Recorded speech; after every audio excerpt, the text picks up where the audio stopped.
नमस्ते दोस्तों, आप सभी का मेरे YouTube चैनल में बहुत बहुत स्वागत। और इससे पिछले वीडियो में हमने वर्धन एम्पायर के बारे में पूरी जानकारी ले ली थी और इस वीडियो में हम पढ़ने वाले हैं संगम काल के बारे में। देखिए, हमने जो उत्तर भारत था उसके बारे में थोड़ा बहुत पढ़ लिया है। अब हम पढ़ेंगे दक्षिण भारत के बारे में। ठीक है, सो चलिए फिर फटाफट से शुरू करते हैं संगम काल को। देखिए, सबसे पहले तो देखते हैं संगम काल है क्या। देखिए, आपने सुना होगा बौद्ध संगीति या बौद्ध संगीति। तो बौद्ध संगीति यानी कि बहुत बड़ा एक भव्य मिलन या फिर एक बहुत बड़ी मीटिंग किसी भी धर्म के लिए या फिर किसी भी काम के लिए, उसको हम संगीति कहते हैं। तमिल भाषा में संगीति को संगम कहते हैं। ठीक है, संगम का मतलब आपको पता होगा। अगर आप इसका अर्थ में देखें तो शब्दार्थ अगर आप इसका देखें, संगम यानी कि मिलना। तो जो दक्षिण भारत में तीन संगम हुए थे।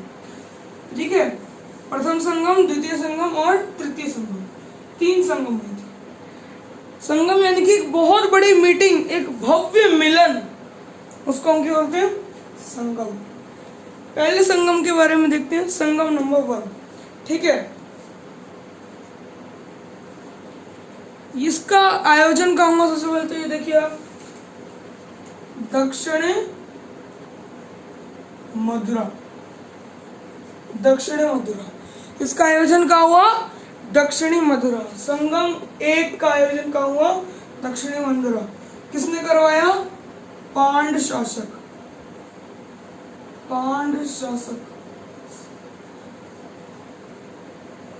पांडवों ने करवाया। ठीक है, पांड्य क्या है? डायनेस्टी है, उसके बारे में भी हम पढ़ने वाले हैं। ये संगम काल की डायनेस्टी है।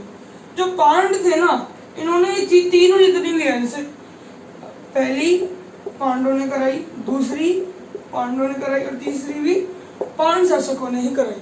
तो आपको ये समझ में आ गया कि सबकी जो संगम है वो कौन कराएगा? पांड्य शासक कराएंगे।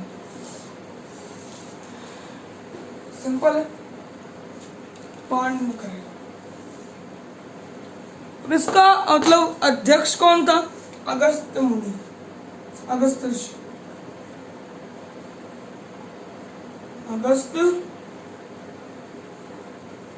ऋषि। इसका अध्यक्ष कौन था? अगस्त ऋषि। इसका अध्यक्ष। कितने राजाओं ने भाग लिया इसमें? 89 किंग्स यानी कि राजाओं ने जो है इसमें भाग लिया था। सुनने से देखिए, संगम काल का पहली संगम आयोजन का हुआ दक्षिणी मथुरा। किसने करवाया? पांड्य शासकों ने। अगस्त ऋषि ने इसके क्या करी? अध्यक्ष बने कौन? अगस्त ऋषि। और 89 किंग ने जो है इसका भाग लिया। ठीक है, अगस्त ऋषि के बारे में देखते हैं। अगस्त ऋषि कहाँ से थे? बनारस के थे। बनारस। ठीक है, लेकिन ये बनारस से दक्षिण भारत में गए और दक्षिण भारत में कौन सी भाषा खोज दी? तमिल भाषा खोज दी। दक्षिण भारत में कौन सी भाषा खोज दी इन्होंने? तमिल भाषा को खोज दी। तमिल भाषा के रचयिता अगस्त ऋषि कहाँ के थे? बनारस के थे। समझ में आ गया? कई कथाएं सुनी होगी आपने अगस्त ऋषि के बारे में, समुद्र से कहा गया था और जो भी है। ठीक है, चलिए, दक्षिणी मथुरा में हुई थी संगम प्रथम। पांड्य शासकों ने कराई, अगस्त ऋषि के अध्यक्ष थे। 89 किंग्स ने इसको कराया। देखिए, किंग्स आए यानी कि केवल वो राजा ही नहीं आएंगे, उनके कवि आएंगे, उनके जितने भी वो कल्चरल और प्रोग्राम करते हैं हम, और जो इनकी रीजनल डांस होते हैं, उनके पूरे कारीगर आएंगे, नक्काशी वाले आएंगे, ताकि वो एक पूरा भव्य एक मिलन हो जिसमें जो उनका जो कल्चर है ना, उनका बहुत अच्छा सा विकास हो। तो राजा अकेले नहीं आते थे, इनके साथ ही उनके जो है परफॉर्मर भी आते थे। ठीक है, इसके बारे में हमको ज़्यादा जानकारी नहीं मिली क्योंकि जो दक्षिणी मथुरा है ना, ये डूब चुका है। ये जो है जलमर्ग है, जल में डूब चुका है। चलिए संगम एक के बारे में इतनी जानकारी है। ये आपको कैसे पता सर इतनी ही जानकारी है? ये भी हमको तोल्कापियम नाम की पुस्तक से पता लगा है। ठीक है, संगम वन होता ही नहीं अगर तोल्कापियम पुस्तक नहीं होती। और देखिए संगम काल द्वितीय, ठीक है, इसका जो आयोजन है वो कहाँ हुआ? कपाटपुरम।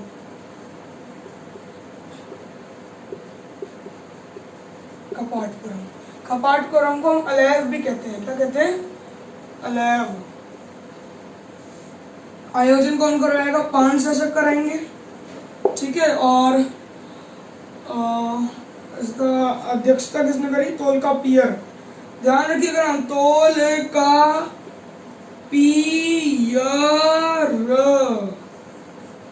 की पुस्तक की बुक तोल्कापियम।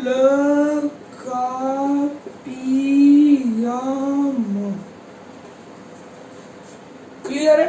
तोल्कापियर की बुक तोल्कापियम। तोल्कापियर की बुक कौन सी है? तोल्कापियम। समझ में आ गया? तोल्कापियर की बुक कौन सी है? तोल्कापियम। इसी तोल्कापियम में बहुत अच्छी अच्छी जानकारी है। इस तोल्कापियम में किसके बारे में लिखा है? संगम प्रथम के बारे में लिखा है।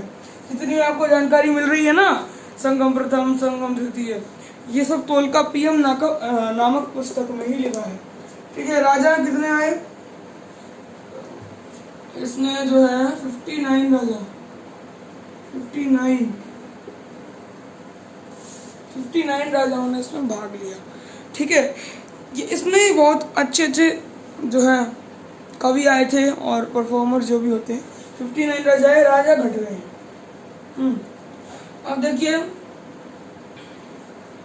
और इसके बारे में देखते हैं। ये जलमर्ग नहीं हुआ है, इसके बारे में हमको जानकारी मिलती है कि इसके तोल्कापियम नामक पुस्तक में तमिल भाषा में हुआ था ये। ठीक है, तमिल भाषा में हुआ था ये। एक चीज और मैं आपको बताना भूल गया, जो तोल्कापियर है ना, ये जो सॉरी संगम 2 है ना, इसकी अध्यक्षता पहले कौन कर रहा था? अगस्त ऋषि।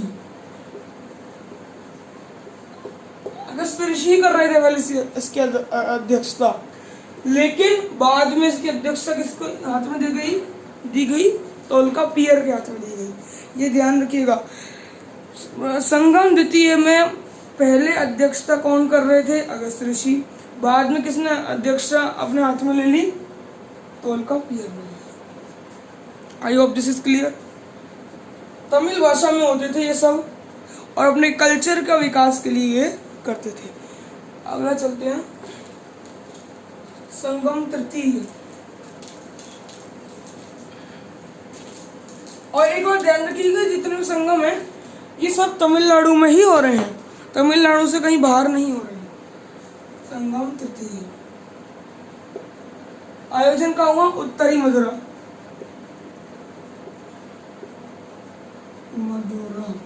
जिसे हम मदुरई भी कहते हैं।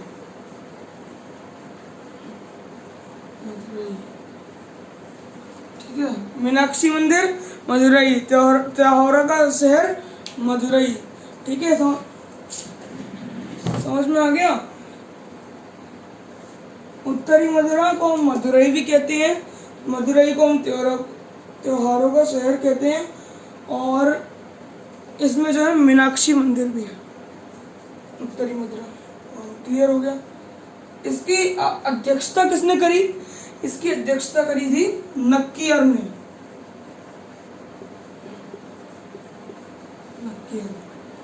इसकी अध्यक्षता किसने करी थी?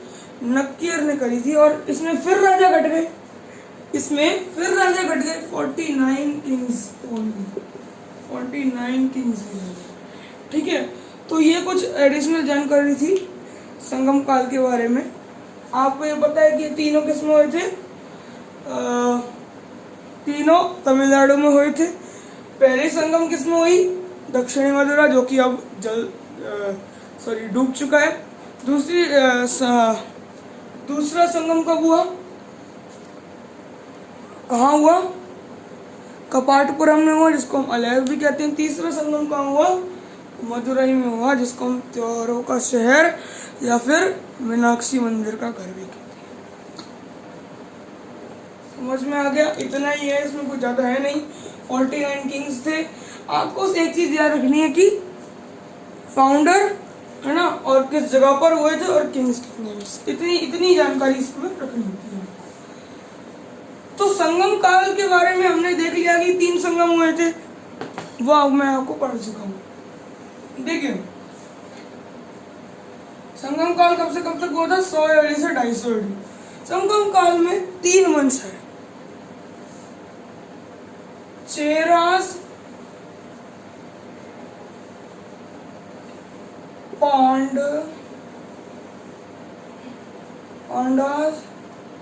पांडव वाला समझे ना, पांड शासक है, और चोलास। समझ में आ गया, चेर चोल पांड, चेर पांड चोल, समझ में आ गया। ये 3 राज्यवंश रहे किसमें, संगम काल में। सबसे पुराना चेर, उससे नया पांड, सबसे नया चोल। ठीक है, तो संगम काल में कितने राजवंश, 3, चेर, पांड और चोल। ठीक है, अब हम समझते हैं इनको एक एक करके। चेर के बारे में जानते हैं, ठीक है। चलिए अब चेर वंश के बारे में समझते हैं हम चेर वंश के बारे में। चेर वंश सबसे ज्यादा प्राचीन है, पूरे संगम काल में सबसे ज्यादा प्राचीन कौन है, चेर वंश है। इसको हम ऐत्रेय के ब्राह्मण ग्रंथ है, एक ऐत्रेय ब्राह्मण ग्रंथ, उसमें चेर और ये संगम काल के बारे में काफी जानकारियां हैं। तो ऐत्रेय ब्राह्मण ग्रंथ में चेर डायनेस्टी, उसको क्या कहा गया है, चेरापद। क्या कहा गया है, चेरापद, है ना। और अशोक के दूसरे एडिक्ट यानी कि दूसरे अभिलेख में किसको क्या कहा गया है, केरल पुत्र। क्या कहा गया है, केरल पुत्र, केरल पुत्र। और वास्तव में अगर देखें तो चेर का मतलब तमिल भाषा में अगर हम चेर कहते हैं तो उसका मतलब होता है पर्वतीय देश। पर्वतीय देश, पर्वतीय देश कैसे हो गया ये, क्योंकि ये वाला एरिया होता है ना, ये केरला का एरिया, यहाँ पर आपको पता है कि मालाबार तट पे पहाड़ है, तो यही वाला एरिया चेर का था, इसलिए इसको पर्वतीय देश कहते हैं। ठीक है, तो ये हो गया कुछ इसके बारे में। और ये किस पे स्थित है, मालाबार तट पर स्थित है, ये आप ध्यान रखिएगा। किस पे स्थित है ये, मालाबार तट पर स्थित है। ठीक है, आगे चलते हैं हम। पर्वतीय देश कहते हैं, समझ में आ गया। इसका जो फाउंडर है उदयन जरेल, क्या नाम है उसका, उदयन मत बोल दिएगा, उदयन बोल दिया तो वो हर्यंक वंश का एक वो हो गया, राजा हो गया, उदयन जरेल।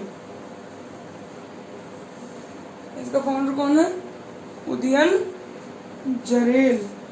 उदयन जरेल एक योग्य शासक था, अच्छा था।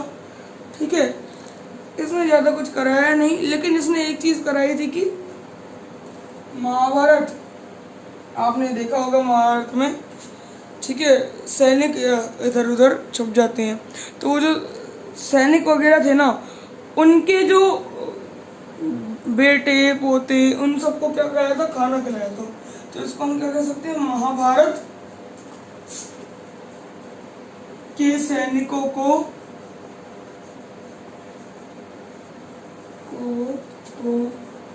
भोज कराया।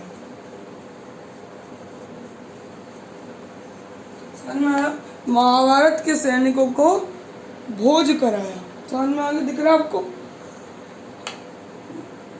अब देखिए महाभारत तो बहुत पुरानी है, वो तो ईसा पूर्व यानी कि BC में चली जाती है, लेकिन जो सैनिक छुपे होंगे, उनके पोते हुए होंगे, उनके परपोते हुए होंगे, उनको खाना खिलाया था, जिससे एक तरीके से हम ये कह सकते हैं कि महाभारत के सैनिकों को इसने खाना खिलाया था। अगला शासक देखते हैं, ठीक है, अगला शासक है शेन गुटवन। कौन है? शेन गुटवन। शेन शेन शेन गुटवन। शेन गुटवन। शेन गुटवन एक सबसे ज्यादा आत्म प्रतापी और योग्य शासक था। शेन गुटवन को हम लाल चेर कहते हैं। ठीक है, इसने क्या कराया था? कनगी पूजा। देखिए कनगी का मतलब क्या होता है? लाल चेर कहते हैं इसको, ये याद रखिएगा। किस शासक को लाल चेर कहा जाता है? शेन गुटवन को। ठीक है, चलिए आगे देखते हैं। इसको हम कनगी पूजा, कनगी पूजा यानी कि पत्नी की पूजा। कनगी यानी कि पत्नी, पत्नी की पूजा इसने शुरू करवाई। कनगी पूजा इसने शुरू करवाई। ठीक है, शेन गुटवन अच्छा था, इसको लाल चेर कहते हैं। कनगी पूजा इसने शुरू करवाई। ठीक है, और इसके बारे में ज्यादा अगला शासक देखते हैं फिर हम। शेन गुटवन लाल चेर, शेन गुटवन लाल चेर, समझ में आना चाहिए। कनगी पूजा शुरू करिए। कनगी का अर्थ क्या होता है? पत्नी पूजा। ठीक है, अगला शासक देखते हैं। ठीक है, इसका शेन गुटवन के बाद अगला शासक कौन था? आदि कमान। आदि कमान ने क्या करा? गन्ने की खेती, गन्ने की खेती, गन्ने की खेती चालू की। देखिए सबसे प्राचीन काल में, सॉरी प्राचीन काल नहीं, जो साउथ इंडिया है अपना, ये तो चेर कौन सी जगह पर थे? ये मालाबार थे। चेर कौन सी जगह पे थे? यहाँ इस वाली जगह पे थे। तो ये जो पूरा साउथ इंडिया है यहाँ से यहाँ तक, इसमें सबसे पहले गन्ने की खेती कहाँ चालू हुई? चेर वंश में चालू हुई। चेर वंश के कौन से राजा ने चालू करी? आदि कमान ने चालू करी। अब कोडक्किल, कोडक्किल जरेल, कोडक्किल जरेल क्या है? Last ruler, last ruler. ठीक है, कोडक्किल जरेल कौन गया है? लास्ट रूलर है। और ये जो पूरा चेर डायनेस्टी थी, ये कब से कब तक चली? 100 से 190 एडी, एडी यानी कि ईस्वी। ठीक है, समझ में आ गया आपको? कोडक्किल, कोडक्किल जरेल जो था वो लास्ट रूलर था इसका, चेर डायनेस्टी का। 100 से 190 एडी में चेर डायनेस्टी चली थी और 190 एडी में कोडक्किल के साथ चेर डायनेस्टी भी खत्म हो गई। तो चेर वंश हमने कंप्लीट कर लिया और जितनी संगम थी वो हमने देख ली। अगला वीडियो आएगा पांड वंश के बारे में। ठीक है, तब तक के लिए बाय बाय, जय हिंद। लेकिन एक चीज़ और ध्यान रख लीजिएगा आप कि यार आप वीडियो को सब्सक्राइब नहीं कर रहे हैं और लाइक नहीं कर रहे हैं। ठीक है, सब्सक्राइब जरूर से कर दीजिएगा। मिलते हैं नेक्स्ट वीडियो में, तब तक के लिए बाय बाय।